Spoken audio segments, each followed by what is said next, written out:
Министрлер кабинетинин төрагасынын орун басары Бакыт Төрөбаев Камбар Ата 1 ГЭСин куруу, экинчи гидроагрегатты ишке киргизүү жана Камбар Ата 2 ГЭСинин жер үстүндөгү төгүүчү жайын куруу долбоорлору боюнча уюштуруу комитетинин жыйынын өткөрдү.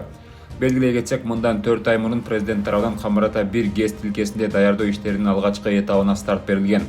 Анда көпүрө, тоннель, жолдор, көмөк чордон жана вахталык шаарча курулушу камтылган. Андан бери долбоорду каржылоо маселеси чечилди. Жылдарга бөлүү менен 1 миллиард 555 миллион 600 миң сом өлчөмүндө бюджеттик кредит бөлүнгөн.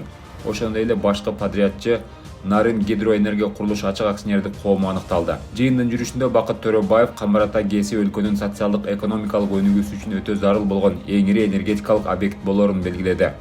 Буга байланыштуу тиешелүү министрликтердин жетекчилерине заманбап технологияларды жана экономикалык көрсөткүчтөрдү эске алуу менен мурда иштелип чыккан техника-экономикалык негиздемени жаңылоо боюнча ишти тездетүү тапшырылды.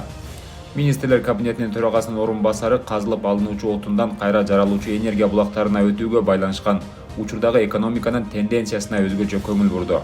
Жашыл экономика, экологиялык көйгөйлөрдү чечүү боюнча дүйнөлүк күн тартипти жактоо менен инвесторлор келе турган маяк болуп саналат. Дүйнөлүк таблоидтердин айтымында экологиялык тобокелдиктерди эске алган компаниялардын акциялары туруктуу өсүштү жана туруктуулукту көрсөтүүдө, деди Бакыт Төрөбаев.